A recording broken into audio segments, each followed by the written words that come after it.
Hi, I'm Allie Hamilton, and I'm so happy to welcome you to the Come As You Are podcast. Every week, we'll be talking about some aspect of healing, usually around childhood wounds and complicated familial relationships. The topics will always coincide with my personal essay of the week, and this will be a place where we can take a deep dive together. I'm so thrilled you've joined me and delighted for you to always come as you are. Hi there. Hi there. Welcome to our talk. Today, the topic is at the intersection. I almost called the essay this week, Is This Thing On? Because I was writing about this feeling, and I've been having this feeling and thinking about this feeling that, if you think about those kind of like disaster movies, right, where there's like a group of people, it's usually like a small group of people, and only they know that like some impending cataclysmic disaster is heading toward Earth, and maybe there's like six of them or whatever, and they're trying to warn humanity, right? Save everybody, and somehow or another, like, they can't get through. There's communication systems have been cut off, or everyone's trapped behind some kind of dome, or whatever it is, right? So, and it's like they're running around the outside of the dome, pounding on the glass, and no one can hear them, and everyone inside's like at a picnic laughing. And meanwhile, there's an asteroid heading toward Earth, or whatever it is. They're very those kind of movies that people love. That's how I started to feel over the weekend, and that feeling began on Friday when we started hearing that a billionaire, Elon Musk, unelected billionaire, was in the Treasury with six dudes who are like 18 to 24 years old with flash drives taking everybody's social security numbers. And as the weekend kind of like progressed, I seeing senators kind of like going live from their living rooms, from their couches, and some of them I really like, talking about what was happening. And I felt like my head was going to explode because I'm like, wait, I don't understand what's happening right now. So you're sitting here, you are a U.S. senator, an elected government official, elected by the people, and you are telling us, your constituents, that the current president has given his buddy access to the United States Treasury. And so now we're in a situation where this guy, a private citizen, is in there accessing United States citizens' incredibly sensitive financial information, their tax returns, their social security numbers, the stuff that we are like, we protect that information. No background checks. This, DOGE is not a government agency. It's not a group that like Congress formed. Nothing about this is legal. It's unconstitutional. And you're telling me about this like as it's happening. So there's a crime that is currently being committed in real time. You know that it's happening. You know who is doing it. You know where it is occurring. And you're on your couch in your living room telling me about it. I do not understand what's happening right now. Like, I don't understand. It's like, I'm like, okay, why are you on your couch?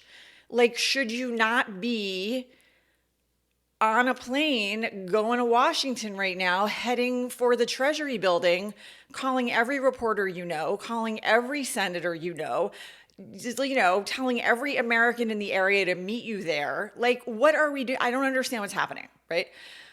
So, yeah.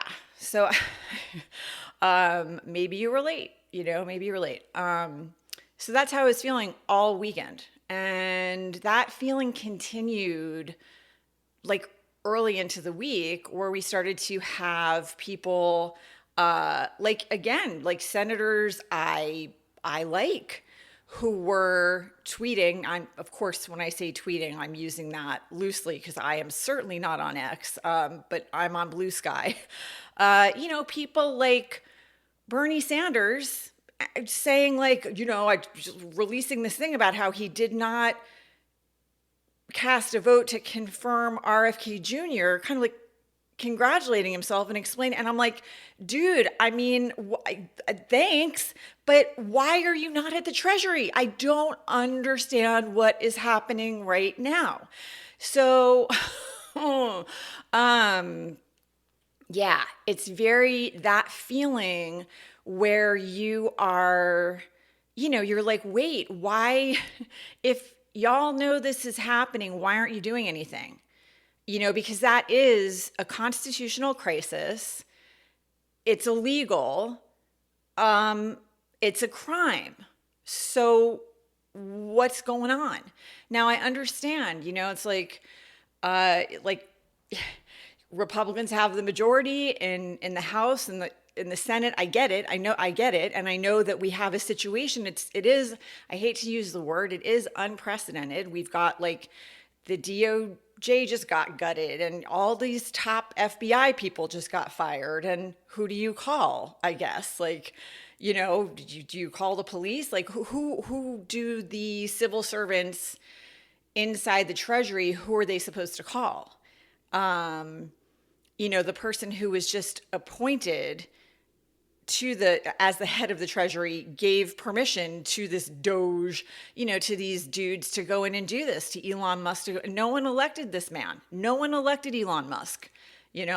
Last time I checked, he's not the president. And even if he were, he would not have the power to do this. So, it's like, it's just where you're kind of like not understanding what is going on.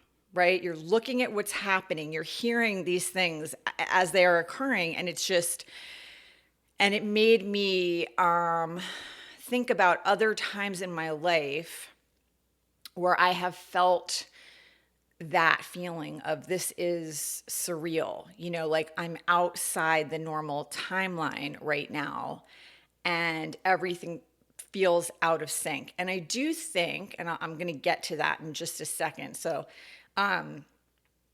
the first thing that kind of like popped into my head was this experience when I was in the 6th grade. My friend Steven got hit by a car, on our way to school. We were all arriving, at the same time as you do. School's about to start, and it was on the Upper West Side in New York City.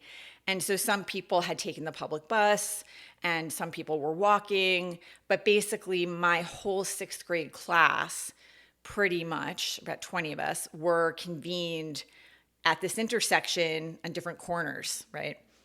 And Stephen, myself, my friend Karen, we were all on the same side of the street, and we saw what happened. We had like kind of a bird's eye view. People jaywalked in New York City. It's, legal in New York City. It's not legal everywhere. So he started to cross the street. He had friends waiting on the other side of the street, and the car closest to him waved him by, slowed down and waved him by. And so he took off running, and he made it halfway across, and the cars going the other way did not see him, and he got hit by this car. And it was just, I can still see it. I have a photographic memory, but I think even if I didn't, I would still be able to see this. So, it was just kind of like, and when I see it, I can see it kind of like in slow motion, because it was just this absolutely horrifying. As a kid, that you grow up with people in your elementary school, and the same kind of 20 of us. Some people didn't start right in 1st grade and go all the way through. Some people came a little bit later, some people, whatever it is, but we'd all known each other. We'd grown up together. And so he got hit by a car and he went flying. Just like it felt impossible how high up in the air he went.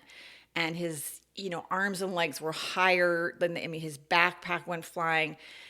And it was like, I'm getting chills right now telling you about it. It was like the world stood still. It's just, and this is New York City, which never stops, right? It was like everything stopped. And we were just all, there was Steven, and there was this like moment where it was like he wasn't flying up anymore, but he hadn't, crashed back down to earth yet. And it just, everything froze. That is how it felt. My peripheral vision went, everything went. There were no, sounds of horns, or like, there just was nothing but that. And then he did fall into the crosswalk, and still we were frozen because this was a shock, right? And then he started moving. Now, this probably happened in a matter of seconds, but it felt stretched out. And that is what happens when you are dealing with shock, when something completely unexpected is happening that has never happened to you before. You don't have the neural pathways to make sense of it. It's like there's this out of sync feeling to the whole thing. There was this moment where he was in the crosswalk, the cars stopped, everything stopped. And I saw him move, which was a huge relief, obviously. And when that happened, I started moving again. I don't even know that I was breathing while all of that was going on. But as soon as I saw that he was alive, I went over to him, and I was 12, and what came out of my mouth was, "Are you okay?" Which of course he's not okay. And if I had been older, it would have been a whole bunch of better things that would have come out of my mouth. Like, Stephen, we're all here. An ambulance is coming. We're with you. Like, better, more reassuring things would have come out of my mouth. But, as a kid. And his pupils were dilating. He was in shock. He was okay. I didn't get to that in the essay, but he was okay. He broke an arm and a leg, and he was in the hospital, but he was okay. But after that, the ambulance came. All the adults that were there in that area, the car that hit him stopped. The police came, the ambulance came. We were eventually, everybody kind of that was in my class, everybody came around him because we were just, and some people were scared. Like, it's not everybody knows what to do in those moments. Sometimes people are afraid to talk to the person who's been hit. It's like everybody deals with their shock and their nervous system overwhelm in different ways. Their grief, their fear, but we were there. And then we were all at a certain point, the ambulance came, and the police came, and he was strapped onto a gurney and, into the ambulance, and off he went. And we were shuffled out of the crosswalk, and we were huddled together. A lot of people started crying then. And we answered. I remember a police officer asking us exactly what had happened, what we had seen. I don't remember any of the school staff. I don't remember like the principal coming out or any teachers being there. It's very possible that they were. I just don't have that in my memory. I remember us being there, my classmates being there, talking to the police. And I remember that we went in. It was a different world. It was not so litigious back then. So, I don't know whether there were school officials there with us or not at that point, but in we went.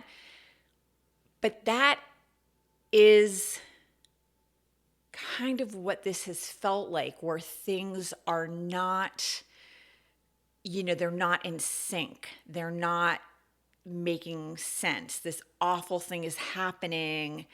And it's like some people seem to be understanding what is going on, and then other people really don't. And then even the people that do seem to understand how horrific this is are still talking about it, reporting on it from like their house.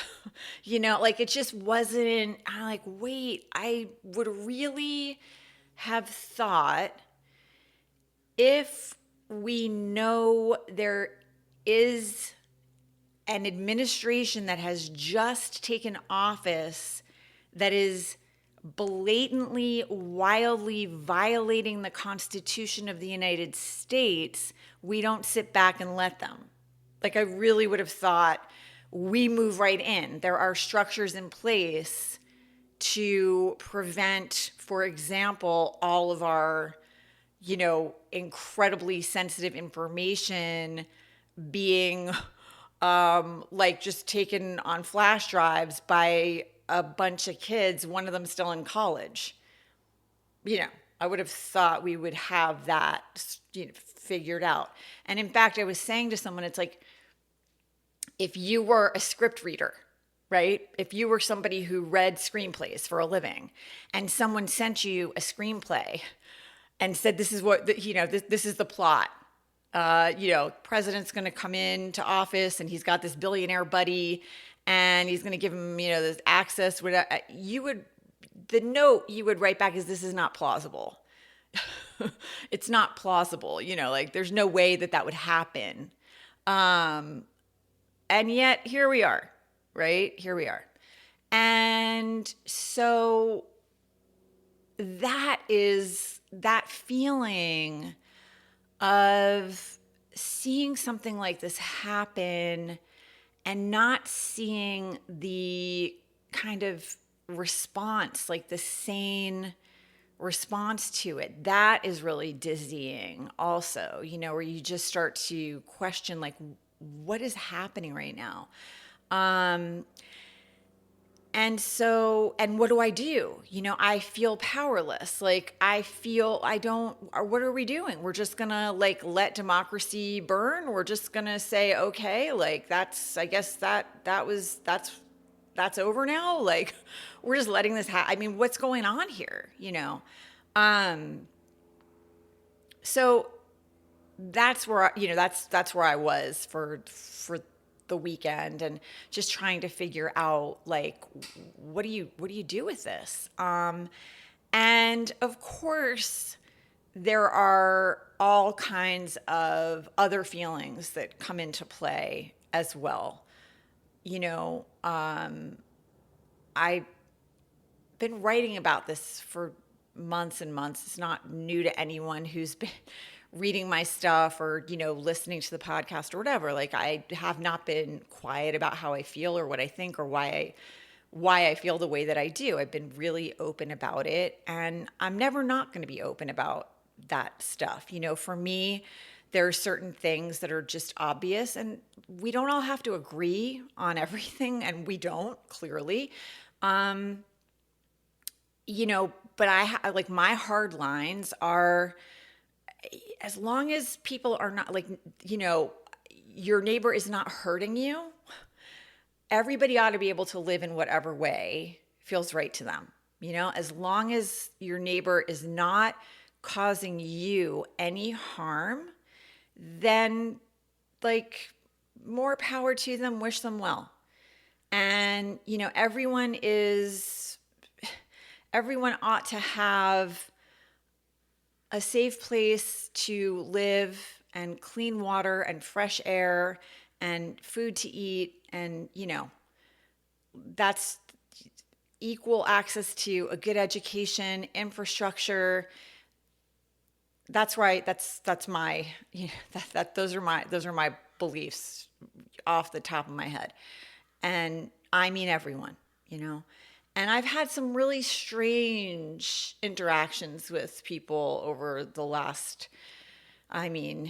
year, where even that stuff is like, you just get into these conversations that the things that feel so obvious are apparently like not, not to other people, right? Like, I just, this diversity, equity, and inclusion, like you can look around, and I was talking about this last week too, and it's, you know, I barely know what to say really. It's like so obvious that it's like, we're breathing oxygen. Like, do you really need this stuff spelled out? I mean, there's a reason that we don't have the ERA ratified and it's 2025. There's a reason that if a man and a woman are doing the same job just as well, a man is paid more than a woman. There's a reason that if like a white woman and a black woman were doing the same job, a white woman is paid more. Like, you don't have to look far to,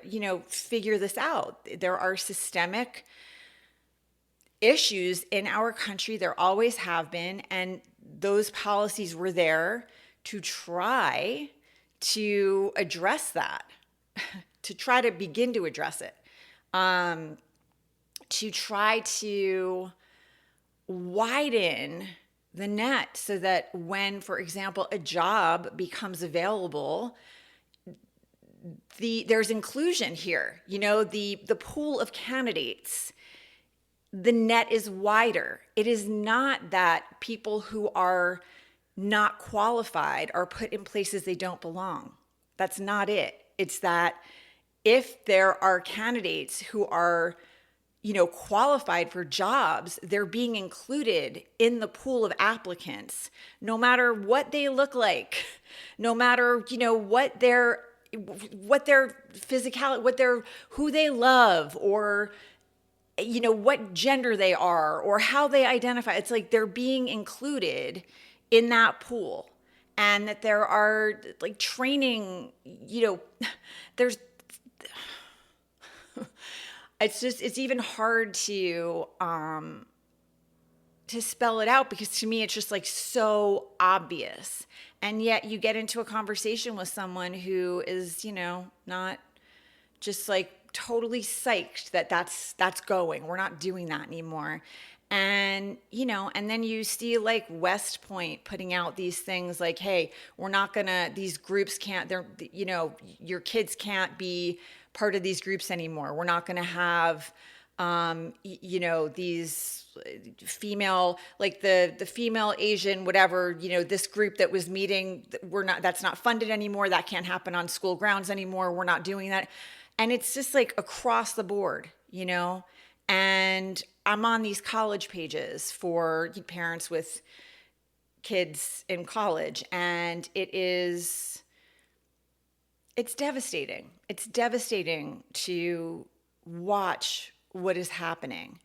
And somebody posted in one of these college pages that I'm on last night, better make sure you check, like if your kid was going to maybe go to West Point, it seems like women are now included in DEI. Boom, my brain is like exploding. Women have always been included in DEI policies, diversity, equity, and inclusion. And in fact, the demographic that has most benefited from these policies are white women. People are voting against their own interests. And that's not going in my pro column, okay? I'm just saying factually, that's the group that's benefited the most from these policies. And people are voting and not even knowing that, right? They're voting against it, not even understanding what they're voting against. And now they're like, oh, boy, this doesn't seem good. Like, yeah, right. It doesn't, does it? It's really tough, right? So it's natural to feel frustrated, to feel angry. You may have family members who voted for an administration that has now made you, your daughters, your queer friends, your, transgender friends.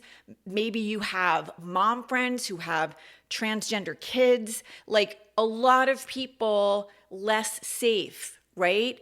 Your black friends, your brown friends, like your uniquely abled friends, less safe. people, it's not theoretical. I got into a conversation with someone who was very, what is the word, disparaging about DEI policies. She's very happy that they're going away. And she brought them up in the context of the plane crash, the helicopter, the black. And she basically, when I pushed back, and I really tried to do that in a respectful, kind way, I just said everything I've been saying here. She basically came back and said that I am a middle-class white woman, and I've clearly been influenced, by my woke liberal, I'm in a bubble, and that those policies all sound good in theory, but in practice, that's not the way it works.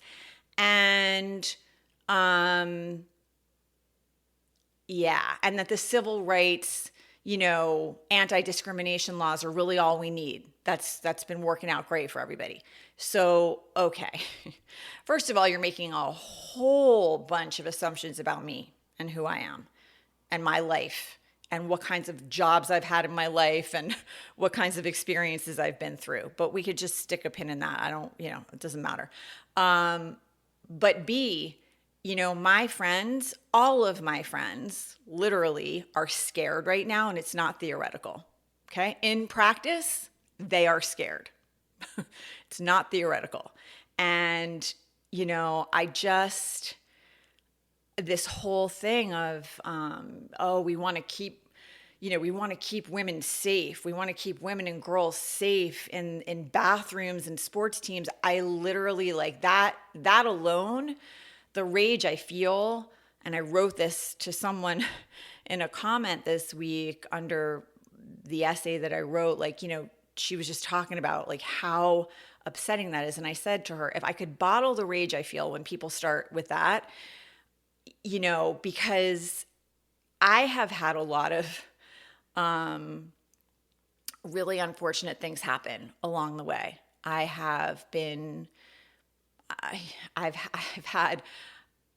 got men expose themselves to me. It started when I was 8 years old in Central Park. It happened on a public bus when I was 10.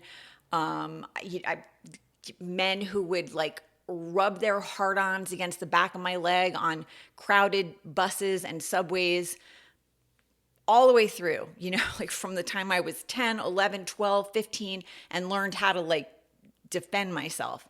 I had a guy grab me on my way to ballet when I was 13 in a stairwell. I had a guy when I was 16 overpower me and not take no for an answer, and I did not get away. I've had a lot of really crappy things happen. And who, at whose hands? Men. Okay? Men. So if you want to protect women and girls, that's where you need to look. And no, it's not all men, but it's always men. That's the issue. It is not all men, but it is always men. That's the group. So if that's really your interest, guess what you don't do? You don't put an adjudicated rapist in the Oval Office. That's just super obvious, and I was saying that. So am I angry that people voted for this person and now we're in this mess? Of course I am. I'm a human being. Of course I am. Am I angry that my daughter is less safe and your daughter is less safe, even if you voted for this? Of course I am. Am I upset that there are women in this country who may very much want to be pregnant, and there are states where if they go to the hospital while they are hemorrhaging because they're having a miscarriage, they may not get the life-saving health care they need because of these abortion bans, which they do, in fact, want to increase and make things harder? Yeah, of course I am. I'm angry about a lot of things right now. And there is this disconnect in the spiritual community sometimes, in the yoga community sometimes, in the wellness world, quote unquote wellness world sometimes, where it's oh, you're angry, or you're not supposed to be angry, or whatever. It's anger is a completely human emotion. It's natural to us. We're all going to experience anger. It's what you do with it. Rage can be incredibly good fuel if you kind of alchemize it, right? You figure, okay, I am enraged because I really care about this. And so what am I going to do with that intense feeling? What is productive? What can I do with that? And maybe it is picking up the phone. And I've been sharing the 5calls.org. I've been sharing that link all week. It's also an app you can download if you like apps, but that is it's a really good tool because all you do is you put in your zip code and it will pop up your representatives, your senators, your representatives, their phone numbers, and you call these people. You call them, and you can call them every day and let them know what's on your mind. Now, when I make those phone calls, which I do, and it's quick. This is not like a huge commitment of your time. And if you do download the app, which I did, it's like super easy. It's right there on your phone, and you just do it and you call. And sometimes you get through and sometimes you don't. Sometimes you get, this voice mailbox is full. They have local offices too, right? They've got their office in Washington and then they have their local office. So sometimes, yeah, maybe it takes 3 minutes instead of 1. But you call these people and you leave a message and you say whatever it is, here's what's on my mind today. I didn't vote for this administration. I am deeply concerned that my social security number and my tax returns and my sensitive financial information is being taken by Elon Musk and a bunch of kids in the US Treasury. I would like you to go there, stand, make it stop, file a lawsuit. I don't know, does this not rise to the level of treason? I mean, I'm asking sincerely. I don't know. That's your job, right? I don't know, but I think it's worth looking into because it certainly seems that he's breaking the laws of our country. So he was granted citizenship here. If you're granted citizenship in a country and then you break that country's laws and it rises to this level of treason, yes, you can lose your citizenship. And then it's denaturalization time and deportation time. So yeah, I want you to try to pursue that. I want you to pursue every and all, anything you can do to make this stop. That's the kind of message you can leave, And the other thing about the 5calls.org is they give you scripts if you want them. So if you're somebody who's like, I don't really like making phone calls, there's a script right there. So if you feel uncomfortable, it's there and you'll get used to it. You'll get used to it and you should be, I hate to say what you should do, but you always get more bees with honey. So you can be impassioned, but I'm certainly not dropping F-bombs when I call. I'm using my rage in a productive manner to express myself passionately, but I am not, I'm being a reasonable, impassioned citizen, right? And I'm doing that every day. And it takes 10 minutes.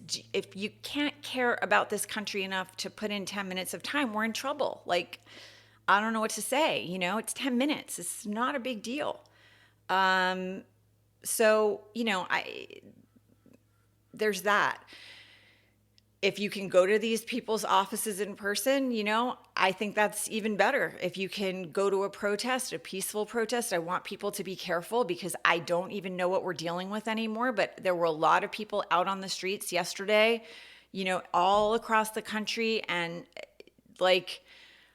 that's beautiful. I don't know if you saw any of the videos of all these people out on the streets, just chanting and with their signs. I mean, it brought me to tears because it's that is less crazy making, right? You're okay, people are standing up. People are fighting back. People care about this country. People care about democracy. People care about the rule of law. It feels like it's finally landing. I think the first few days, it just wasn't fully landing. And I'm still not thrilled, okay? I still am not seeing what I would like to be seeing here. I have not seen an end being put to this. I know there are lawsuits being filed. I know that there are people trying to stop it. I understand that there maybe are limited things now that can be done. But also I don't really get it, because it's like, really? Like, there's nothing, there's no one, like, nobody can be called to put an end to this, because that feels very strange to me. And I do feel, it's like, what, what, like, really? And part of what I was writing about is the way the media is covering this, especially the mainstream media, and I've been reading like the BBC and the Guardian and there are a lot of independent journalists kind of banding together. You've got, the Contrarian, you've got like the Bulwark, you've got people that are sometimes they're being fired and sometimes they're walking away because they're constrained by what's happening. When billionaires start buying newspapers, it does not go well. And you can see it in the headlines. You can see it, I saw a headline today. It was like the New York Times. It was like something about like Trump's, early stumbles. I'm like, early stumbles? Are you freaking kidding me right now? These are not stumbles, friends. This is insanity. This is not, we are so far beyond stumbles. It's like, but part of what I was writing about is, we are in, I think when we were growing up, those of us who are grown-ups now, whatever age you want to call a grown-up, let's say 30 plus, right? Let's just go with that. When we were growing up and learning about what a coup is, right? We were like reading about that in the history books or learning about that in school or watching a movie. It's like you're learning about, other than like Napoleon, right? Who managed to sort of like pull everybody like over, oh, here's this, let's have a little like meeting over here, and then managed to, he was working behind the scenes. For the most part, they're going to be bloody. You're going to have, like automatic weapons. You're going to have troops. You're going to have some bloodshed. You're going to see a coup happening. Like, you're going to see it on the streets. You're going to see evidence of that. You're going to see, this is not that, right? This is some weird thing where suddenly we're hearing, wow, this guy who's been working for the U.S. Treasury, who, by the way, is like he's a bipartisan guy. Like, he's been there for all kinds, all the administrations, right? Since 89. So he's been there for Republican presidents and Democratic, but like, he's not suddenly is leaving on Friday because he tried to block this from happening. He's like, no, you can't have access to these systems. These are the most sensitive payment systems we have in the U.S. government. It's $6 trillion of payments that are coming out of this system all the time. No, I mean, on what authority am I giving you access? For what reason would you possibly need to have access to this? There are ways for you to look at the budget and figure out how things are being spent without having access with flash drives to this information. I can't do that. That's not legal. I'm not legally able to do that. And you don't have the clearance for this. And he was removed. So that's not normal, but we didn't see it. Like, it wasn't televised. We didn't see him removed. We didn't, we just heard about it. And like, so it's like a billionaire and 6 kids in the Treasury doesn't sound like a coup, right? It sounds like a really bad action film that somebody should have rewritten. So I think that's part of what happened too, is just, it took a few days for people to understand how serious this is. And I think that is why it was almost like not until, Wednesday, Thursday, that you started to see some things that were like, okay, this is a little bit more like what I would like to be seeing as far as a response to this really unbelievable, turn of events that is going on here.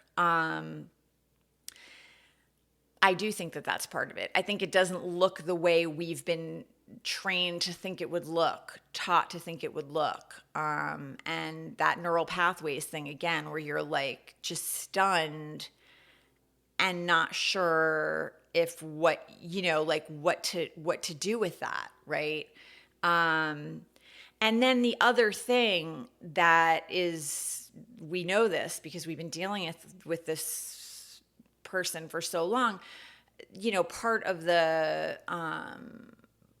the strategy is to flood the news cycle with so much just horrifying stuff that you don't have time to recover. Your nervous system is like overwhelmed, and there's so much horror that you can't even like make sense anymore of which thing to pay attention to. And the tariffs, everybody was like talking about the tariffs, and of course those like went, basically, okay, now it's all it's like,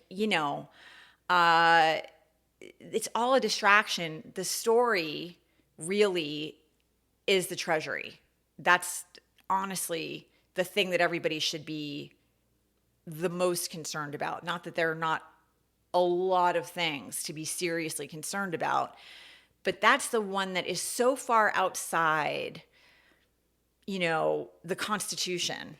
It's so far outside anything illegal. That's the one where you really ought to be like, oh, wow, this is really terrifying. Like, I don't know if we're going to be okay. I don't know if the country's going to be okay. I don't know if democracy is going to survive this. Like that's the one to be looking at, not that the rest of it, again, is not stuff to be paying attention to, because of course it is. But a lot of it is to get people talking about 25 things that all seem like they're a 10, so that you're not really like paying attention to the one thing that's like the thing. And that is the thing, because every other horrifying thing that can happen and currently is happening is going to happen under the like realm of, we don't care about the Constitution anymore. Like, if that's where we're going to go, where people have decided we don't care about the rule of law, the Constitution, the way things are supposed to work, then we're really in a terrifying space where, his supporters have decided we don't care about that anymore. It doesn't matter to us that he's breaking the law and that he doesn't care. Like, we don't care. And that's kind of what's happening, which is really, really sad. Like, it's really sad, because if you think about what would happen in a flipped situation, just for a moment, like, since we're playing with timelines, right? And thinking about like different things here, just imagine for a moment, if you would, if Harris Walls won and the first thing she did is stick, I don't know, Bill Gates in the Treasury with 6 kids with flash drives, taking everyone's social security numbers. What do you think would be happening right now? I mean, it probably would be bloody. Let's be real. I do not think it would be protests with signs. I think it would be a very terrifying situation. So, and I think that, it's really a sad state of affairs when citizens of a country have like turned so far against each other that they won't even admit that, like they won't even admit that to themselves. I really challenge anyone who voted for this administration to ask themselves that question. If it had not gone the way you wanted it to, and if Harris Walls were in right now, and some billionaire friend of hers was just in the Treasury taking all your information, would you really just be like fine with that? Because I know you wouldn't. We all know you wouldn't. You know you wouldn't. It's like, but I don't know. I wouldn't. That's the thing. If that had happened, I wouldn't be okay with that because I care about the Constitution. I would be horrified if that happened. And I mean it, honestly. Like, if she had come in and done that, I would be like, wait, what? That's not okay. You can't do that. What are you doing? I didn't vote for that. That's not okay. Like, what are you doing right now? And I mean that, because I ultimately, it's like, hopefully, right? Your loyalty is to the rule of law and democracy and like wanting things to be okay for people. And it's just, I don't know, just this whole conversation about, well, they're cleaning up the budget. I just, again, like, it's just this thing of like the gaslighting is just really hard too, because please understand, USAID, USAID, it's like, that's less than 1% of our entire budget, like our foreign aid. It's less than 1% of the United States budget is that. And that's what you call soft power, right? When we go around the globe and we're doing things like trying to feed children in war-torn countries, and listen, I'm not under any illusion. I understand the United States, we have a long way to go to be the country we say we are. I'm not confused, okay? But also, there are citizens of the United States who are they're genuinely beautiful human beings who do want to help, who do really care about people wherever they may be, And those are the best of us. Those are the people who do decide, you know what, I'm going to move to this country over here where people are really hurting, and I'm going to do that through this office. And I'm going to live here for a few years. I'm a doctor and I'm going to move here. I have a friend who came with me to Portugal. She subscribes to the yoga site, and she's been taking classes for years. She reads my essays. I love her to pieces. Hi, Bridget. I love her to pieces. She came to Portugal. She is a doctor. She's a genius. She's brilliant. And she's been living in Africa for years now with her 2 kids. And she's an OBGYN, and she has been providing maternal health care to women there. It's like there are some really beautiful human beings from our country who go and do things out of the goodness of their heart because that's what they want to do. They want to help. And when our aid is suddenly shut off, that kind of help is gone for people instantly, overnight. Children who were counting on that to, have water to drink and food to eat and a safe place to sleep, it's gone. And it is the reason that, aside from being like the right thing to do, it's also a way, it's diplomacy, right? It's like, if some some child in Ukraine or Ethiopia or Sudan or the Congo or whatever, anywhere people are suffering, which is Gaza, everywhere people are suffering, and there are no shortage of places where that's occurring, meets an American who's there out of the, because they care. And it doesn't matter to them where people are suffering. They've gone somewhere just to try to help. And that kid is meeting an American who's like, here, you know what? Here is some food to eat. They're going to remember that. That's good for America, and it is less than 1% of our budget. So you're going to tell me that this billionaire who wants to colonize Mars comes in to, trim the fat, and the first place that he can think of to do that is to shut off aid to hungry kids in war-torn countries? Give me a break.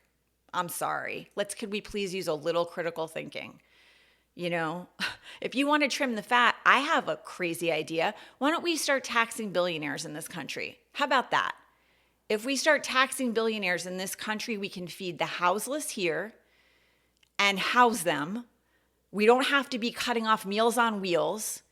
We don't have to be talking about veterans benefits and, veterans coming back here after they put their lives on the line in a violent world, in wars that like we're fighting over resources, no matter what else we want to say. And they come back here, they have PTSD. And now the suicide hotlines, when they're not okay, we're talking about, yeah, sorry, we're not going to do that anymore. That's what you want to cut? Give me a break. Give me a break. Tax the billionaires. Do that. Start there if you want to trim the fat, and get back to me about having to cut off aid to people who really, really need it. The level of cruelty is hard to watch. And I think the smugness too, when you try to push back on the narrative, the way people come back at you, the things they say, it's like, it's a lot. And I think that those of us who are like-minded, it's painful. It's difficult to sustain your equilibrium when all of this stuff is going on. So, a couple of things that I did want to say, because I don't want to, it isn't going to be useful. Here's a few things that I will say. There are lawsuits being filed that, I think are going to be useful and helpful. There are people trying to stop this. There are people fighting for democracy and trying to get this, these unconstitutional things that are happening, they're trying to block them and not just give up and roll over. There are some disappointing things that are happening. There's no doubt. And I think it's important to stay informed, but I think we have to be careful not to inundate ourselves. So that's what I'm trying to manage, I want to know what's happening. I was very disappointed to hear that Children's Hospital in Los Angeles, which is, I've supported them, I've donated to them. I had to take my daughter there at one point. And they've done such good work. They've done such good work and they have such good doctors there. And I really hope they rethink this, but they folded under pressure to provide care for transgender kids, minors, and affirming care, and it's just like, I don't want to see that happen here in California. I don't want to see that happen here. I think we need to be a liberal stronghold right now. And it's less than 1% of the population, okay? Like, you got to really try to bear that in mind. And the transgender population, people who genuinely feel like they were born in the wrong body, it's less than 1%. So could we support these kids, please? I mean, really, like, could we just stand with these kids? Because they're feeling unsafe in this country. They're feeling unsafe. And, they're not hurting anyone.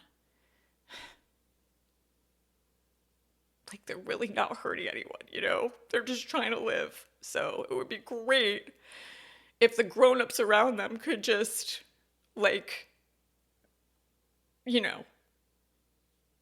try to keep them safe. Actively. Not just by saying, I'm fine with that, but by actively, speaking out on their behalf. Because a lot of them are just feeling like, people may say that they're fine with it, but they're not actually speaking up on my behalf. So, there's that. So I think it is important to stay informed. There's a lot of stuff that is going on. Like, I think it was the 60 Minutes, I think, like, released the full unedited, interview with Kamala Harris, and it's like because they caved to a lawsuit. And you might think, like, let's not get caught up in that stuff. It does matter because it's about journalism, right? It's about caving to this man who is trying to launch an attack on the truth. Essentially, what he really wants to do is flood the airwaves with he wants to make people not trust journalists, so that it's like, well, there are different versions of the truth. There's not different versions of the truth, right? There's what happened, the end. There are the facts of what happened, whatever they were at the time. Now, of course, people, you and I, we could go and have an experience together, and we could walk away from it, and we could both write down what happened. And I might have my feelings about what happened. You might have your feelings about what happened, but there are the facts of what happened. So let's say you and I, we met at 1:00 at Time Cafe on 17th and Ocean Park. And I had a matcha latte and you had a coffee. Those are the facts of what happened. Now, I could walk away and be like, we had the most amazing time. We laughed, we talked, it was incredible. We were at Time Cafe. The energy there was great. It was, just fun and party. It was like, really good. It was it. Okay. And you could walk away and be like, we went and, it was loud and I couldn't really hear, and my nervous system, I just felt overwhelmed. There was like too much going on. I couldn't really follow. So we could have two wildly different feelings about what happened, but the facts are the facts. We met where we met, at the time that we met, we ate what we ate. Those are the facts. Those are not up for debate. So part of what is going on is a lot of these major media companies are caving. A lot of these hospitals are caving. I don't want to see that. I don't want to see that. And so this whole controversy about the interview, I mean, I know that like a lot of the people that are listening to me, they don't need to hear it. They know this already, but just to be really clear, in case it isn't, when there's an interview, right? When you have a journalist interviewing a public figure, and let's say it's an hour-long network show, you can count on like 12 to 17 minutes of commercials, which is like, I think 20 to maybe like 28% of commercials in that hour. So if you are having an interview, there's going to be a set of questions. Sometimes they're agreed upon in advance, sometimes not. And you're going to have a set amount of time with that person, whatever, maybe it's an hour, maybe it's less than an hour. You're going to sit down, you're going to ask your questions, the person's going to give their answers. Maybe, who knows, the interview's going to stop at a certain point so they can maybe their handlers are going to stop the interview, be like, let's talk about that question before you answer it. Or, oh, hey, I need to use the bathroom. Or, ooh, I had a coughing fit. Or whatever. This is everybody. Anyone. So it's going to be edited. That's like how it works. It's going to be edited down so it fits into the allotted time. So they've got their commercials, their advertisers, and the interview is interesting, and you're not hearing a lot of uhs and ums and coughs and throat clearing, and you're not hearing the, meandering answer. You're getting the gold, hopefully. That's any interview ever. There's no controversy. There's no nefarious whatever. That's every interview ever. So, it's just a waste of time, and it's sad that like this is happening. But the bigger problem is the caving. That's the problem. It's like um, you know, it's kind of like giving credence to the idea that something was not cool. It is totally normal. Any interview he's ever done is the same. So they should just start releasing the uncut, unedited versions of all of his stuff too. I'm sure it would be terrifying. So it's like, I do think that we need to be paying attention, but I don't think we're going to do ourselves or anyone else any good if we're inundated and overwhelmed. And that is what they're trying, that's the game, that's the strategy. Um, you know, I, One of the things I was writing about, and Indivisible is a really good organization to check out if you are concerned about what's happening and you want kind of like actionable, like what can I be doing aside from fivecalls.org, where I'm calling my senators, I'm calling my representatives. And the reason that that matters, in case you're, wondering, is like, the way it's supposed to work, and I know again, most of you are like, this is a review. If you're paying attention to this, you're listening to me or reading my stuff, you don't need this, but just whatever, in case, review, right? It's like for a democracy to work, you need an engaged electorate. And so you have these people we elect, our senators, our representatives, right? And our congresspeople, they're supposed to represent our interests. So, we've got our senators from the great state of California, and they go to Washington and they're supposed to represent our interests.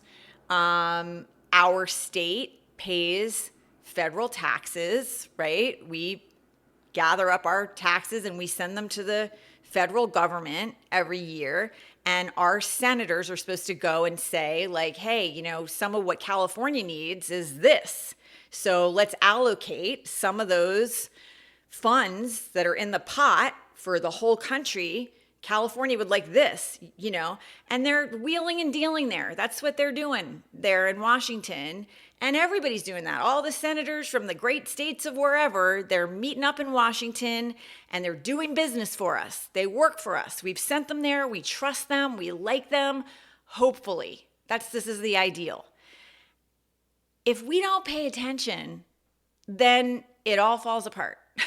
Because they can go to Washington, and if they're like, oh, nobody from my great state is watching what I'm doing, I guess I can kind of do whatever I want, we're screwed. We're screwed and it all falls apart. And I think that is kind of what happened for far too long, is we just were kind of like not really paying attention, especially to some of the smaller elections. Like, you can't just show up every 4 years for the presidential election and think that's going to be okay. You're going to be paying attention to like the district judges, the federal, like the smaller things that are happening. And even in your city, in your, not just the state, but also go smaller and smaller, your local government. That I think is the piece of like the puzzle here that's just kind of gotten lost along the way. And, a lot of the time when the elections do come around, people are then Googling the judges to see how did they rule, or like, or how did this person vote, or okay, it's time for like a school board, like, okay, who is that person? It like the more you can kind of know about who in your city is doing things and who in your county is doing things, and what's your governor up to and what's going on, the easier this is to be aware of what's happening. But going back, the reason it matters to be calling these people is that they know that you're watching. They know that you're paying attention, and they know that they can't just like kind of be scratching the back of this person while they're, they need to be doing what you're telling them you want them to do, or they're going to get voted out.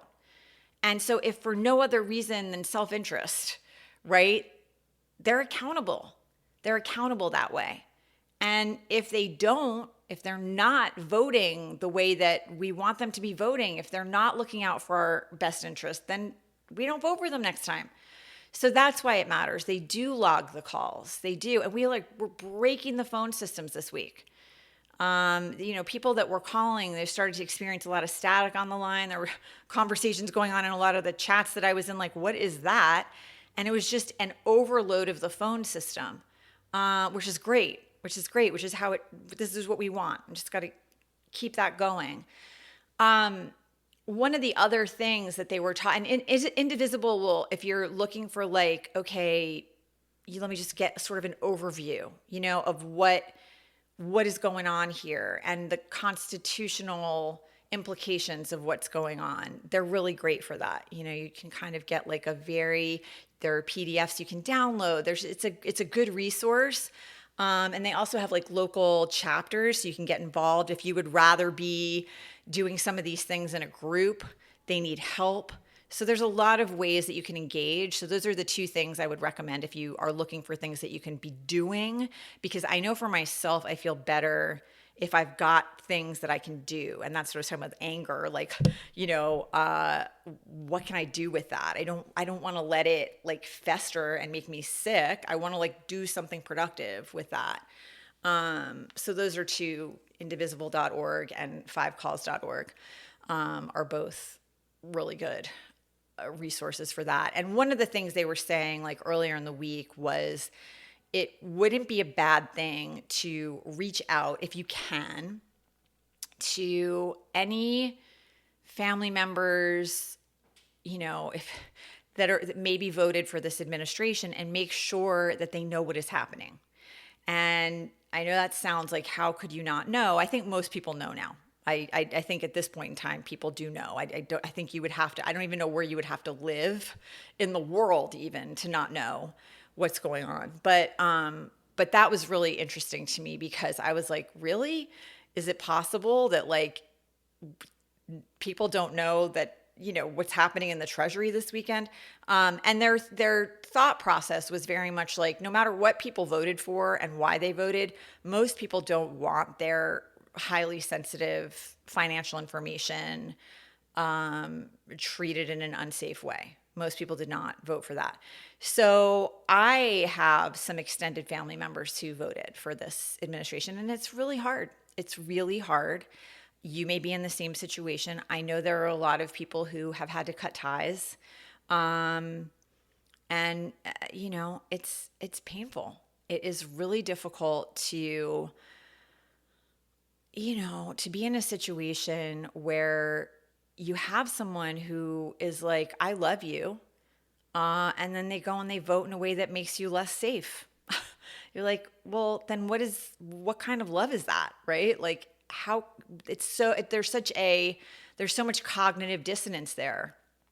How I don't understand that kind of love. I don't know what that is. Because if I love someone, I want them to be safe. I want them to feel seen. If they say to me, I've had experiences with men like this. It's such a hard line for me. If men are getting up in front of microphones and saying these horrible things like, childless cat ladies don't deserve the same vote as women who are married with kids, or like, when someone asks about what is the child care plan, that the answer is have grandma come live with you, because clearly like postmenopausal women have no other value than to come, like, when we're talking about, these men who want to get rid of like, no fault divorce, or want national abortion bans. And, all these people where you were like, hey, these are Project 2025. Like this isn't, and everyone's screaming at you, he's not part of that. He doesn't even know what it is.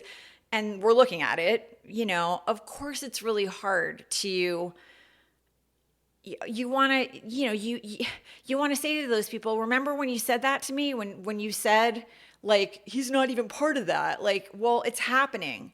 This is everything that Project 2025 is. Like, the whole point was to privatize everything. It was to get rid of government and privatize everything. So we're looking at it like that's what they're doing. They're canceling leases on 7,500 GSA buildings across the country because they don't like that we're looking at Project 2025 right now. Of course you want to say that. You want to say a lot of things like, hey, I know that maybe you withheld your vote because you were devastated by what was happening in Gaza. Like, I get it. I do. I get it. But what I was saying that whole time is like, it's going to make it worse for people there and everywhere else. And everywhere else, like this isn't the way. Like this isn't going to be good. Like it's going to be a lot worse for everyone. And it is. Like it is, I mean, I really this was my fear is it's now I think worse for people in Gaza, but also everywhere else, Sudan, Congo, like all the Liberia, like all the places, Ukraine. This just wasn't the election to, sit back. That's my opinion, but it doesn't matter because it's done now. It's done. So there's no point in that, in my opinion. And, there isn't any point in the like, I told you so, like this is like, so what? This is not actually a moment of like, I was right. It's like, I don't want to be right. You know what I mean? I really actually would really love not to have been this right. Like, this is not a contest I wanted to win at all, really. Because there's no winners here. Everyone suffers. Everyone suffers. This is not good for anyone at all. So it's not like I'm not interested in that.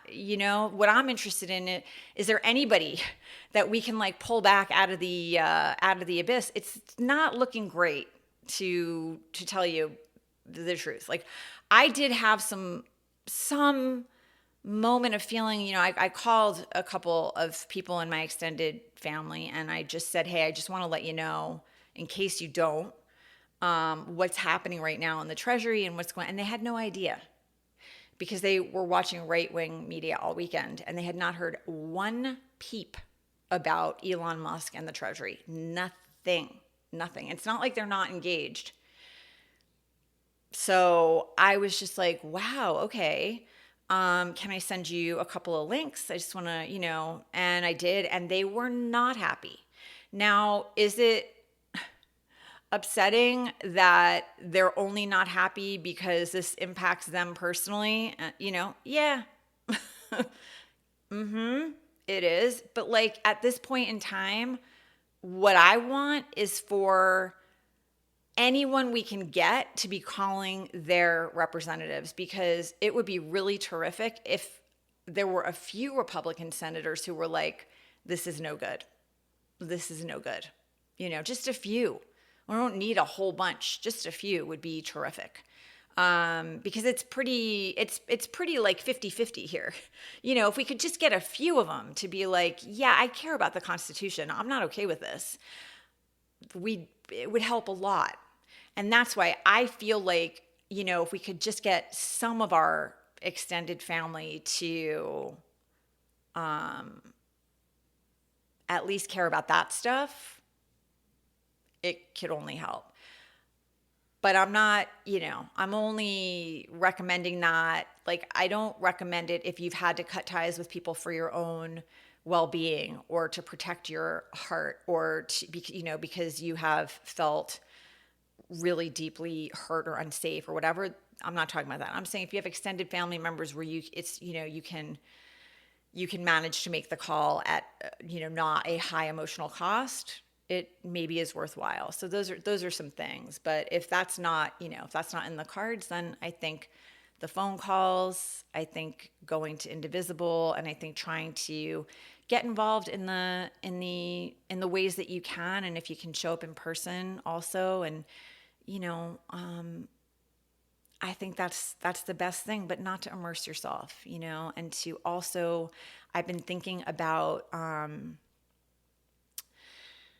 acts of defiance and that's what I'm going to write about next week and probably be talking about next week too, are,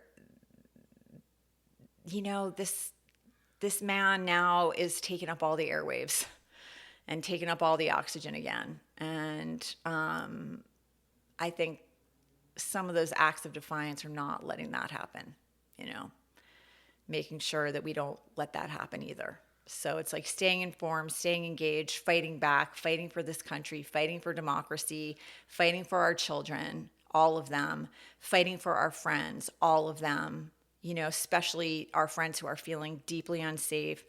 I have a lot of friends who are trying to think about, what do I do if things really, really take a terrifying turn here? Not that they're, you know, not that it isn't really scary, but just like if things get to a point where, okay, you know, I'm starting to feel like I gotta go, you know, like what would that look like? Just so that if you're that kind of person, that where you would feel better to have a plan, you know, maybe it wouldn't be a bad idea just to think about it. I don't think we're there. I'm certainly not, you know. I don't want to go anywhere. I don't want to do that at all. I want to stay, and I want to fight like hell. And I want to fight for other people, you know. I don't want to go. I have no plans to go. You know, I will fight to the death. But if I start to feel like my daughter is not safe here, then we're in a different territory. Like, you know, and then I will fight from somewhere else and try to, you know, get as many people to safety as I can. I mean, I don't know what we're talking about here. I'm trying not to even like future trip, but if it will make you feel calmer to play that out in your mind so that you have a plan, do that. You know, try to do some things for yourself that'll just make life a little less terrifying. I have friends who are not sleeping. Those are the people that I'm speaking to right now. If you are struggling right now because you just feel so outside the timeline of what is normal, try to make yourself a few concrete, like, okay, if things got really like where I just felt like I'm not safe, you know, just figure that out so that at least you know what you would do. And then you don't have to think about that again. That's just, you got that figured out. Like, you've got a plan, and you just put that to the side. And then instead of like dwelling on worst case scenarios and, you know, future tripping and worst case scenario, you know, just don't do that. Like, just stay with today and right now, and make your calls, and, you know, pay attention, but don't immerse yourself. Don't inundate yourself. Try to pay attention to the real story and not the 29 billion other things they're going to throw at you. Just don't do that. You know, and just stay as best you can, stay centered.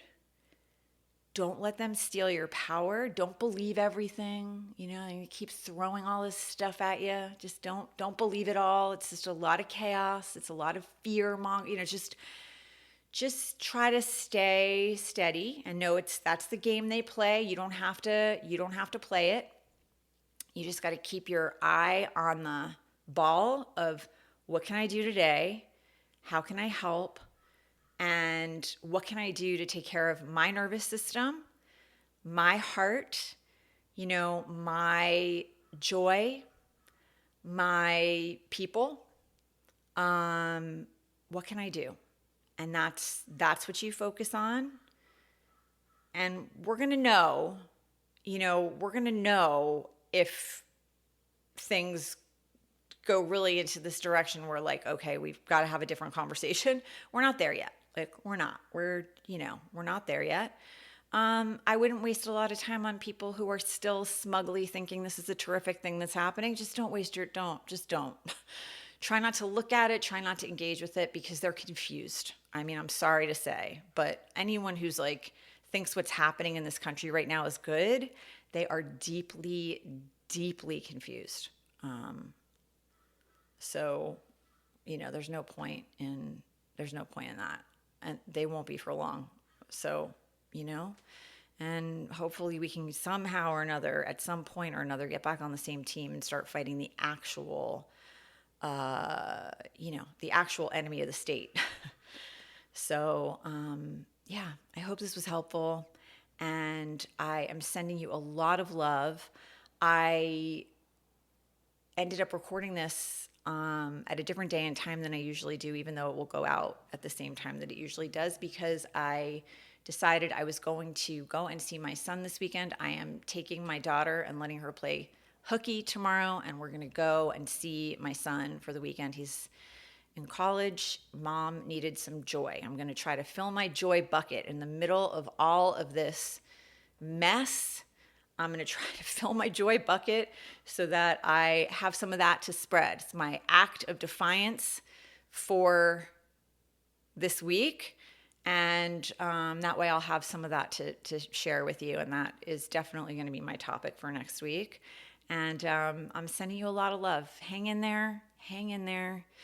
You know, just we're in it together. And that's a lot. That's a lot. Don't forget that. And don't give up. Don't give up hope. It's all is not lost. You know, we're still in it. We're still in the fight. Make good trouble, and I'll see you next time.